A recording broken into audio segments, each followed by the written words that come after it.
Hello, everyone. My name is Connor Doyle, and I'm going to be doing my presentation and case study on ALDI. I'm going to be giving a more in-depth look into the company, my personal thoughts, and where the company is headed and what they stand for, pretty much. So first, I want to do a background. So what/who is ALDI? ALDI is a global discount supermarket chain that is known for its no-frills approach to retail, offering for a limited selection of private label products at affordable prices. So ALDI is short for Albrecht Discount. It's a German multinational discount supermarket chain, like I just said. And it was founded by two brothers from Germany. So essentially, these two brothers in 1946 in Germany took over their mother's small grocery store and made it into what it is now today. And how they did that was eliminating unneeded expenses in their mind, like advertising and other things that you see these big chain supermarkets and Amazon stores like that do these days. They basically wiped those all away. And now what they do is they get those high quality products, but offered to everybody at such a low price. So it's a win-win for the consumer, and they get the income and the notice from everyone around saying like, oh, let's go to their store. And that's how they've grown so fast in Germany. They expanded into many stores within the first couple of years. And now they have stores over here in the US, United Kingdom, and places like that. So it's really cool for the consumer to have a store like this. I have a short video that explains what they do exactly. And so let me go back real quick, sorry.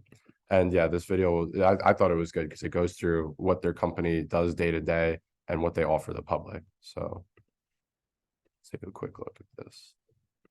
This half gallon of whole milk from Aldi costs $2.18. Eggs, $1.87. Bread, $1.29. Aldi is the fastest growing grocer by store count in the country, and its no-frills approach has also made it one of the cheapest. For the past decade, it's been growing at a rate of about 100 stores per year. And when an economic down... So like I said, like the 100 stores right there per year, that's pretty crazy to think about, but that's because they offer their prices are so like good compared to other grocery stores. And especially now in today's day, you see how expensive groceries are getting, just even the cost of living. To have a store like this, it honestly can make or break families, and if they can eat certain days. So it's good to see what they're doing. Hits, it thrives. It's about simplicity, and it's about efficiency, and it's about consistent experience all the time. This is the economics of Aldi. So how does the company keep its prices so low? Take its store setup. You walk in, and the moment you step foot in our store, you can see all four walls. Aldi's are typically around 12,000 square feet, about the same as a Trader Joe's, and much smaller than the average supermarket. Operating a smaller space saves money when buying the property.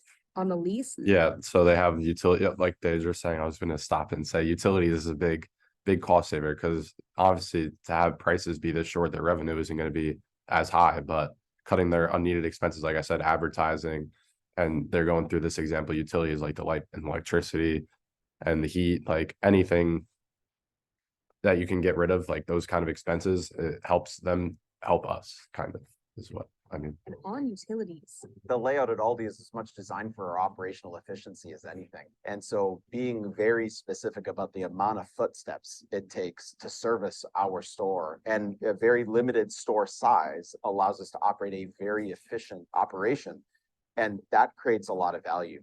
To further its efficiency, Aldi doesn't have extra services like a customer help desk, a fresh bakery, or butcher, and it stocks significantly fewer products. Supermarkets typically carry around 31,000 products. Trader Joe's has about 4,000, but Aldi stocks about 1,600. Often, there are just 3 to 5 employees on the sales floor, so having fewer items and leaving them in the boxes they were delivered in means employees spend less time stocking shelves. These cost-cutting strategies are critical to Aldi's profit margin, and they're why the company is able to offer items that are cheaper than the national average. But they also serve another purpose. They help maintain Aldi's image as a discount store. Customers make compensatory inferences. Basically, marketing experts say when people see an item's price, they quickly make assumptions about the product. If it's cheap, they may assume it's lower quality, which is why Aldi's no-frills strategy is so effective. From the moment customers put quarters in their carts and walk into the store, they can see all the ways Aldi reduces costs. Marketing experts say these tactics all signal to the customer that milk, eggs, and bread are cheaper at Aldi because of its efficiency rather than its quality. Though the results of its cost-cutting strategies aren't always popular with customers. In a survey of roughly 6,500 people, Aldi scored on par with or slightly lower than many of its peers in categories like store cleanliness and item availability. But there's another key tactic grocers use to aid their low-cost images: known value items. These are staple household products whose prices people often remember.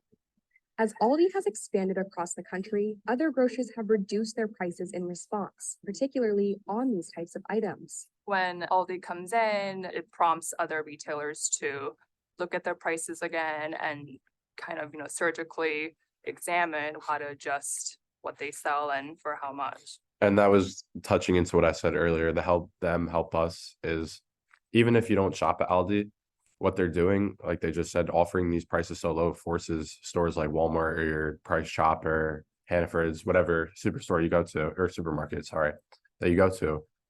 It forces them to drop their prices in order to compete.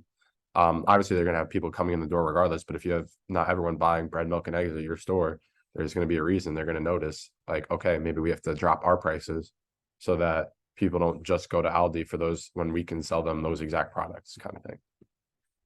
That's because when people see lower prices for staple goods, they infer that the business offers low prices all around.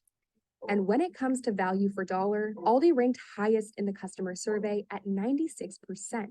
But stores can only compete on price so much without hurting their profit margins. So what does Aldi use other than price point to draw in customers? It's private label items. 90% of Aldi's stock is private label. Like its other strategies, this reduces costs for the company.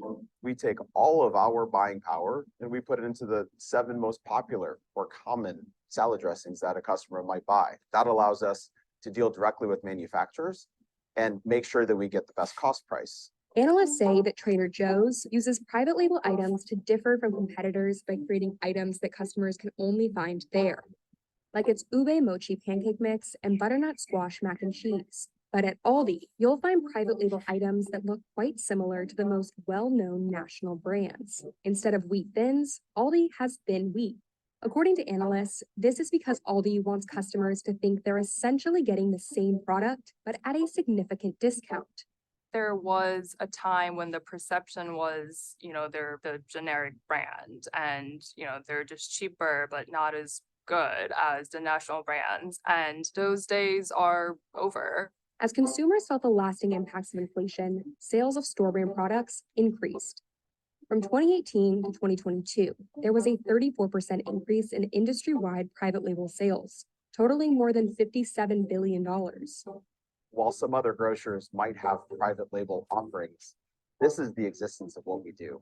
Aldi has thrived during recessions. The 2008 financial crisis. And I think that plays into more opinionated on how you are, like they said, that people like the whole thing is over, but there's going to be people that probably still won't buy that because like Cheerios aren't the same Cheerios you're buying at a normal store. So you might think it tastes different. Me personally, I'd probably be more inclined to do that. But for the families, like I said earlier, that this will literally make or break if they have a meal to eat for dinner is why it's big. And if there's gonna be people that will do it to save money, and that's good, that's fine. But me personally, I'd probably still buy the actual Cheerios because I know what I'm getting. I'll pay the extra $1 or $2, whatever it is, but I like what they're doing because they do help out those in need or just those that want to save money and don't care too much about the worldwide brands. I think that's good. I got the video point across. Let me see if I can here we go. Okay, so we'll go on to the Aldi positives. So Aldi is praised for its cost-effective pricing strategy and providing a high-quality products at affordable rates by minimizing operational costs and passing on the savings to customers. So that was what we just saw in the video, how they go through and expenses are minimized so that way they can keep offering customers like us these low prices. So that's number one. Number two is the emphasis on private label products allow Aldi to offer a diverse range of quality items under its own brands, ensuring consistency and often resulting in cost saving for shoppers. So like we were just saying, those off-brand thin wheats are essentially the same thing as wheat thins, but Obviously, it's their own private label product, so it's cheaper for them to buy. They don't have to go to the main upcharged manufacturers, so it's a win-win. 3, Aldi provides an efficient shopping experience with the streamlined store layout, smaller footprint, and a quick checkout process, reducing the time customers spend on their grocery trips. So like you saw in the video, also they showed that you can see all 4 walls at once, which obviously if you're in a big supermarket, you have no chance at seeing that. So you know what you're going to get, you know where everything is, and it's all close together. So you're in and out and it's quick. You don't have to walk across the store to get your chips on one side and then your ground beef on the other side. So it's all good. It's all in one place. And then 4, they're committed to sustainability. Aldi implements eco-friendly practices such as reducing packaging waste, increasing the use of recycled materials, and prioritizing energy efficiency in its stores and distribution centers. This dedication to environmental responsibility appeals to environmentally conscious consumers, or environmentally conscious consumers, sorry. So yeah, that's all the positives that I derived from that video, and outside from just reading and doing a little more research on the company. Now we'll go into some negatives. So obviously not everyone's going to like it. How I said it, I personally go and pay for the extra $1 on my Cheerios instead of buying the private label brand. That's just me personally. So let's go into some negatives. Diversifying product range. Aldi could consider expanding its product range in certain categories, offering more diverse options, particularly in specialty or organic items, to attract a broader customer base while maintaining its commitment to affordability. So I think this is more touching into products like gluten-free options. Like they only have like a small section instead of having more of an offering to people with celiacs or people that can't eat certain foods. 2, enhancing online shopping experience, improving the online shopping experience by refining website and app interfaces, optimizing product search functionality, and streamlining the online ordering and delivery process would contribute to a more seamless and user-friendly digital experience for Aldi customers. So a lot more in today, I think you see people that shop for you instead of you shopping, whether it's on DoorDash or even through just the store in general. Like you can park in the parking lot and they'll physically go shop for you and bring your groceries, pack your car for you. All you gotta do is pay a couple bucks for it, which is insane that that's even a thing to me. But it's definitely useful for, I could see like the older people that can't physically carry their groceries, or it's not good for them to be walking around as much. So it's good for stuff like that. And we're just hoping that Aldi can offer a more experience like that, basically. Increasing brand transparency. So to build greater consumer trust, Aldi could enhance transparency about its private label products, providing more detailed information about sourcing, production methods, and ingredient origins to meet the growing demand for transparency in the food industry. This more I wanted to touch base on because, like they said in the video, people are going to associate cheap pricing with a cheap product, and that's not the case. We all know that's not the case from just watching that video. If they had a better description on the products, maybe it would be better, but just a better communication factor so everyone knows that, hey, these are high quality products, not just some cheap thing we pulled off the shelf that's like no one's going to want. Number 4 would be improving store ambience. While maintaining its cost-effective model, Aldi might explore ways to enhance its in-store ambiance and overall shopping experience, potentially investing in more aesthetically pleasing store layouts, improving lighting, or features that elevate the overall customer experience without compromising affordability. So that's going to be a more challenging one, but I feel like it was necessary because they're going to have more demand with, especially like I said, groceries being more expensive today, that more people are probably going to come in, and you don't want people all hovering over each other while you're shopping. You want it to be a good experience. So maybe just extending the store a little bit so it's not 1,200 square feet, maybe it's like 20,000, just so, again, if people are all shopping at the same time, you're not stepping on people's toes, essentially. All right, now we'll start going into the case study questions, and I went through these are my summarized answers.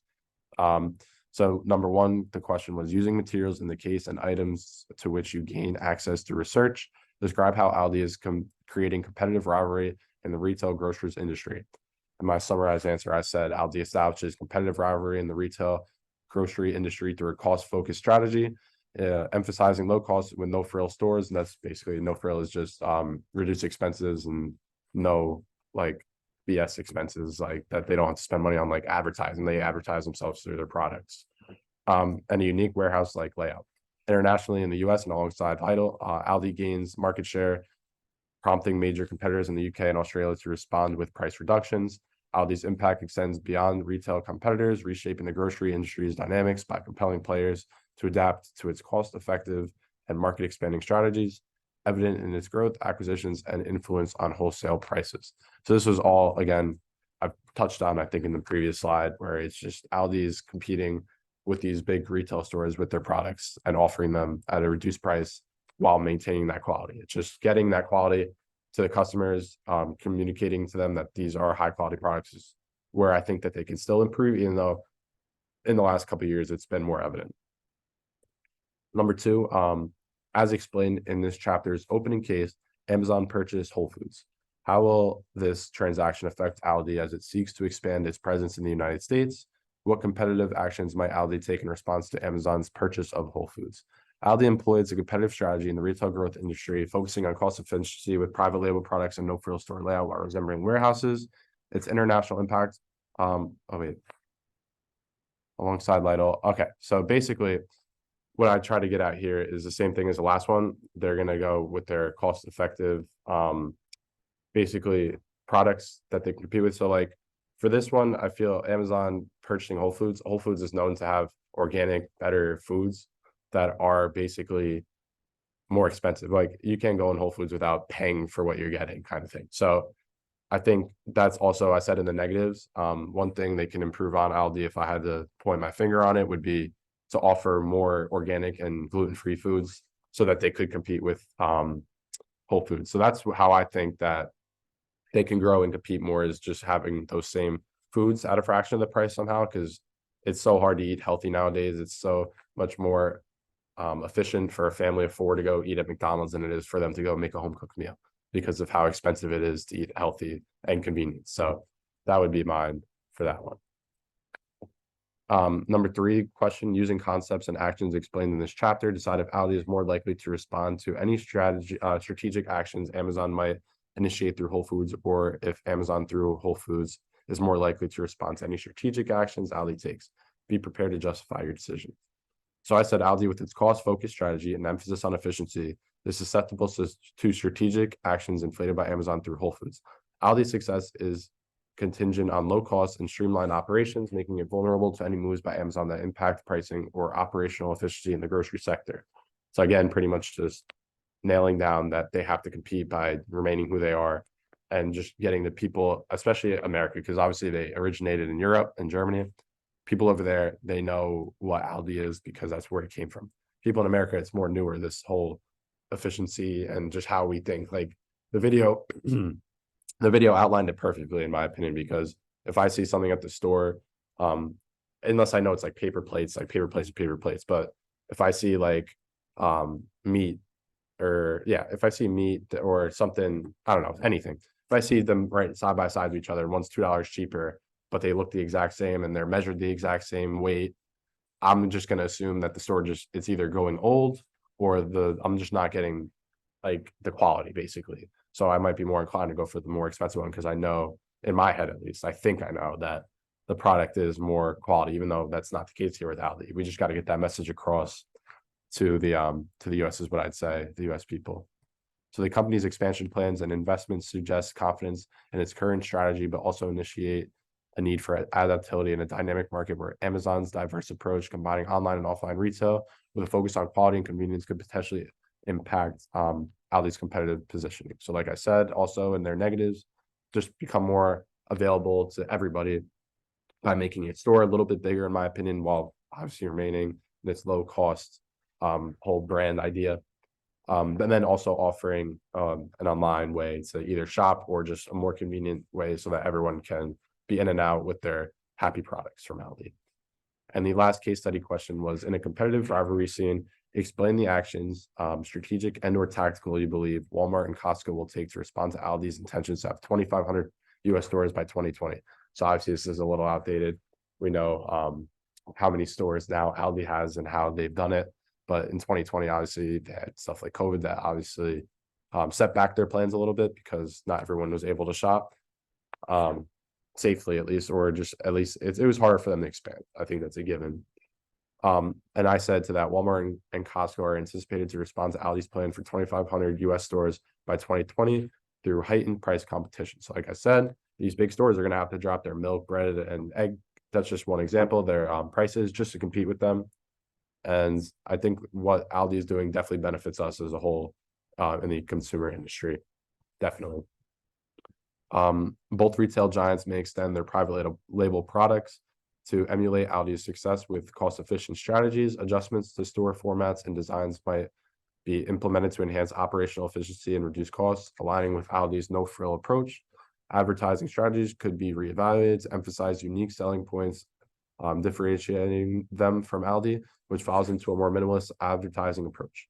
So that basically just means Aldi is going to remain how they are, and these stores got to get their point across that, hey, we're going to compete with these guys. We know what they're all about, and we're going to use our advertising power and our name to our advantage so that we can compete with their low cost things. Because obviously, you could just take all their customers if that's Aldi's approach, and if they're growing success and the consumers start to find out that, hey, the quality in these products aren't dropping, why not just go there to pay half the price or like a good fraction of the price off? Just makes no sense not to at that point, right?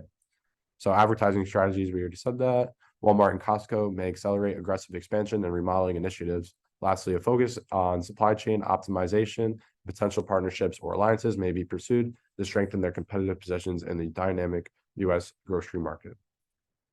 And then now here are my two questions that I want to ask you guys for the forum. What's it called? The forum. Number one being, how do Aldi's cost saving strategies such as selling own brand products, limiting external brands, and minimizing advertising contribute to its competitive advantage in the grocery industry? I think we covered that one pretty well in the video, but I just wanted to see if you guys had any additional ones or any advice for them on how they can basically just grow. And then question number two would be, considering Aldi's impact on other supermarkets, how do you think traditional grocery stores should adapt their business models to remain competitive in the face of growing discount store influence? So that's more of the Whole Foods, Amazon, and how can they adapt their business model so that they can compete. And yeah, that was my presentation on Aldi. I hope you guys enjoyed and learned something, because I definitely did. And I thought it was cool to see how a store like that just runs and how it benefits the consumer. Yeah, thank you.